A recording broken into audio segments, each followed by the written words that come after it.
Very good evening to you. This is Mark Mariadas bringing you the news roundup.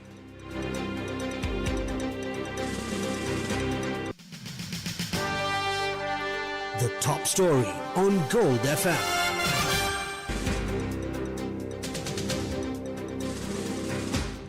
Deputy Minister of Transport Prasanna Gunasena denied allegations that the Road Development Authority made duplicate payments to contractors from its primary or secondary accounts. Speaking at a press conference today, the Deputy Minister dismissed reports of financial mismanagement as false. This follows a statement from the RDA yesterday which also rejected claims of erroneous transactions involving state funds. In the interest of clarity, we have left his remarks undubbed. පැහැදිලිවම අපිට කියන්න පුළුවන් මාර්ග සංවර්ධන අධිකාරියෙන් ඒ අදාළ ඉදිකිරීම කරපු කොන්ත්‍රාත් කරුවන් කිසි කෙනෙකුට නලින් බණ්ඩාර මන්ත්‍රීතුමා ප්‍රකාශ කරන ආකාරයෙන් කිසිම ආකාරයෙන් දෙපාරක් මුදල් ප්‍රදාන ගිණුමෙන් ගිහිල්ලා නැහැ. ප්‍රදාන ගිණුමෙන්වත් වෙන යම් මාර්ග සංවර්ධන අධිකාරියට අයත් වෙන ගිණුමකින්වත් පිට වෙලා නැහැ. නලින් බණ්ඩාර මන්ත්‍රීවරයා ප්‍රකාශ කරන්නේ මඩකලපුවේ BOC එක හරහා ගිහිල්ලා තියෙනවා කියලා කොන්ත්‍රාත් කරුවෙකුට මේ මුදල. ඒ ගිහිල්ලා තියෙනවා කියන්නේ ලංකා බැංකුවෙන් මාර්ග සංවර්ධන අධිකාරියේ ප්‍රදාන ගිණුමෙන්වත් කිසිම ගිණුමකින් සතයක්වත් ඩබල් පේමන්ට් එකක් වෙලා නැහැ. ඒක අපි ඇෂුවර් කරනවා.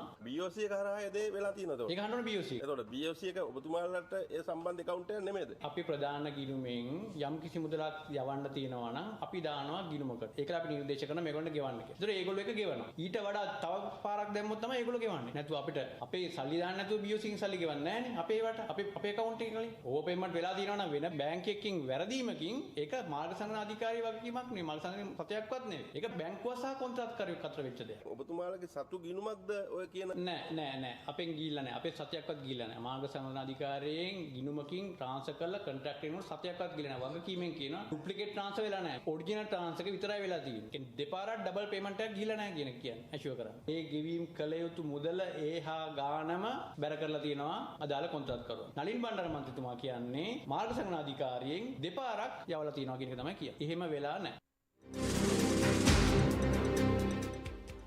Samagi Janawalabegi MP Nalin Bandara previously alleged that nearly 380 million rupees paid online to contractors in 2023 were issued for a second time. MP Bandara maintained his stance today, stating that if the Bank of Ceylon committed an error in processing these payments, a formal investigation must be launched. The opposition MP called for full transparency to determine how the alleged duplicate transfers occurred within the banking system. In the interest of clarity, we have left his remarks undubbed.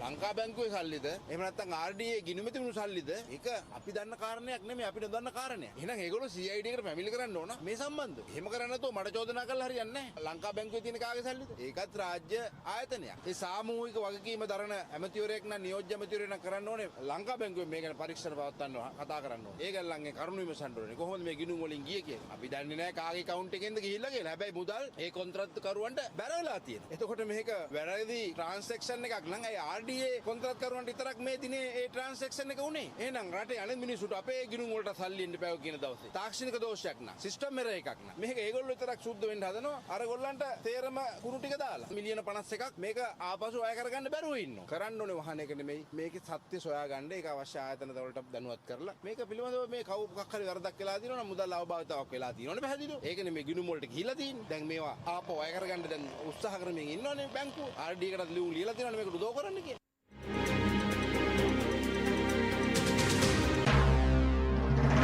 This is the local news on Gold FM.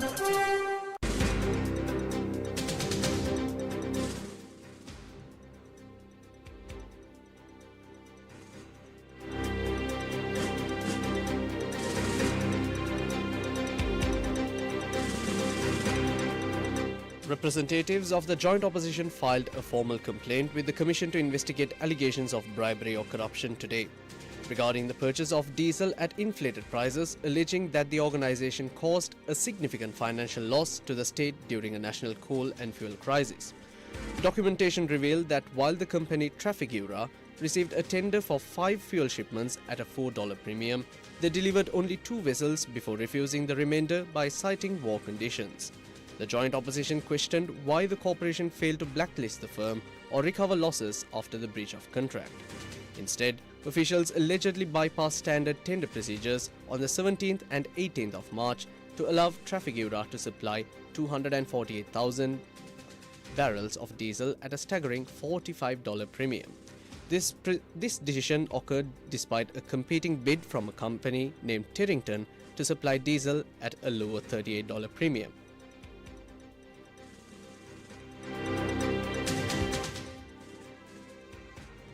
Mallaga Magistrates Court remanded Jaffna District Member of Parliament Dr. Ramanathan Archana until the 29th of April following his arrest this morning. Illawarra police took the legislator into custody over allegations of criminal trespass and criminal intimidation involving a firearm during a land dispute in Periyavilan.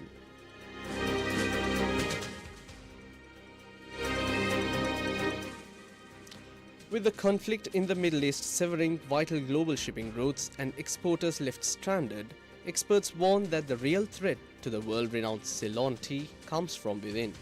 A dire crisis of both geopolitics and aging agriculture.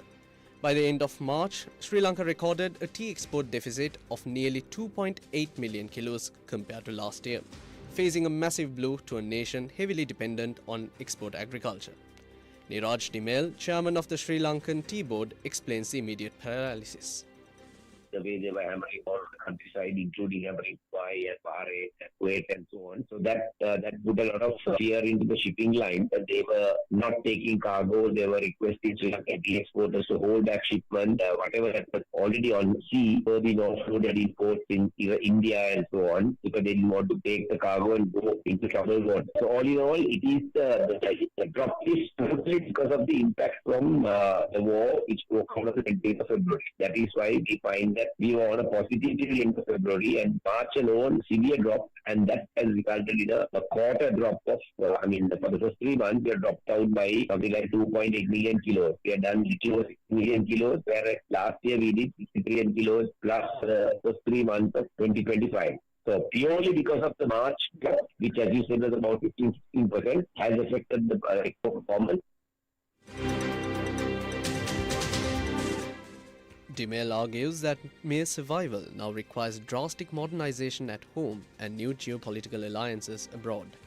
Implementing ease of doing business. That has been the severe negative in this country. So our so-called, people are hammering left, right, and center about procurement process. Yes, they are all actually inhibiting Sri Lankan export growth. You can't be having this kind of tedious, archaic 1940s and 50s procurement processes to apply in the fast-paced, digitalized world that we are in today. So all this has to be relooked at. So when an attack like this happens, you can't overnight think of, let's do this and now increase our exports. That's not going to happen. You need to have dialogue. And I had said I think this government is perhaps in a better position to look at coming into long-term arrangements, government to government, with countries like China, with countries like India. These are all large tea-drinking countries. And China, today the Chinese youth are drinking a lot of black tea. So these involve long-term negotiations coming into government-to-government arrangements and get our exporters to line up and facilitate the export. Government must make channels easy for them to export, not have this rigorous kind of obstacles being put when it comes to exports or when it comes to import of things for export purposes. All that has to be relooked at. But this requires, you can't just a war that has broken out, you can't find a quick fixes to improve on some other end. So this is something that even the previous government should have done. We are very comfortable carrying on. Dimel went on to say that with heavy rains approaching in May, crop yields are expected to rise. But without upgraded warehouse facilities and streamlined export laws, the tea risks going nowhere. For Ceylon tea to reclaim its crown, the industry must fundamentally modernize before time runs out. Now for some news in brief. The Samaki Jana Balawegaya has invited the United National Party to join its May Day rally scheduled for the 1st of May at PD Sirisena Stadium in Maligawatta, calling for joint action to defend workers and citizen rights. The business news on Gold FM.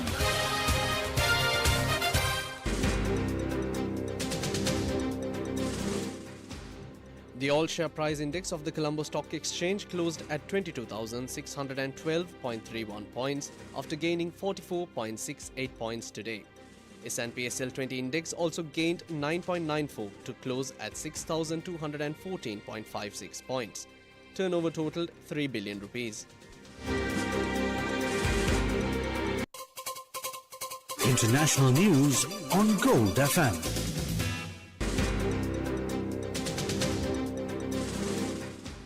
Iran's Foreign Minister Abbas Araghchi has touched down in St. Petersburg for talks with President Vladimir Putin as Tehran intensifies its diplomatic push to end the war launched by the United States and Israel. Araghchi said that meeting would be, quote, a good opportunity to discuss developments in the war, unquote. His visit follows stops in Pakistan and Oman, with Islamabad continuing to mediate between Washington and Tehran. Entertainment news on Gold FM. Producer T-Bone Burnett launched a new recording project featuring Ringo Starr to highlight the former Beatles' often overlooked vocal abilities. The collaboration explores a country and Americana style, drawing on the musical flavors Starr pioneered during his time with the Beatles.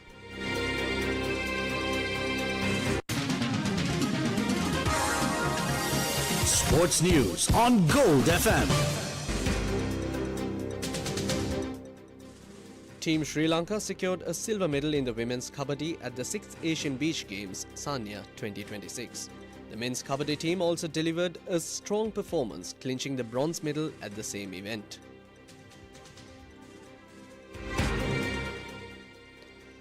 That's all from the news roundup. Good night. Sit back, relax, and wind down.